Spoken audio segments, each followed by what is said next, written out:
সবচেয়ে ভালো মন্তব্য পেয়েছি যে জয়িতা আপু তুমি মেন্টালি এত স্ট্রং কী করে, পাছে লোকে এত কথা বলছে এরপরও তুমি কি করে তোমার কাজকে এগিয়ে নিয়ে যাচ্ছ তাদের দিকে ফোকাস না হয়ে। এটা আমার খুব ভালো লাগে এই মন্তব্যটা, এবং তারা বলে এগিয়ে যাও, আমরা দুয়া রাখি।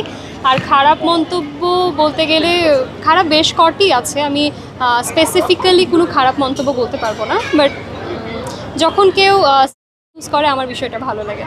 বিয়ে নিয়ে আপাতত কিছুই ভাবছি। বিয়ে একটা পবিত্র বন্ধন এবং বিয়ে একটা দায়িত্বের বিষয়।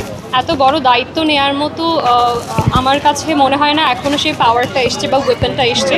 এখন আমি ক্যারিয়ারের বিষয়ে খুব দায়িত্বশীল হয়ে আছি, যার কারণে বিয়ে নিয়ে আপাতত খুব একটা চিন্তাভাবনা করছি না। ক্যারিয়ারে ফুল একদম স্ট্যাবল হয়ে গেলে নিজস্ব যখন আলাদা কোনো বিজনেস দাঁড় করাবো এবং সেটা একটু ফেমাস হয়ে যাবে, এরপর বিয়ের কথা ভাববো 3-4 বছর পর।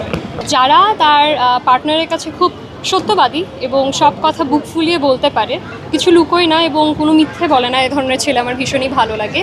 এবং যেই ছেলেরা সৎ হয়ে থাকে এবং পার্টনারের প্রতি ডেডিকেটেড হয়ে থাকে, দ্যাটস ইনাফ। আর বিষয় যখন আসে অ্যামাউন্টের, আমি কখনো অ্যামাউন্টটা দেখি না, কারণ আমার কাছে লয়ালিটি, ট্রাস্ট এই দুটো সব থেকে বেশি ম্যাটার করে।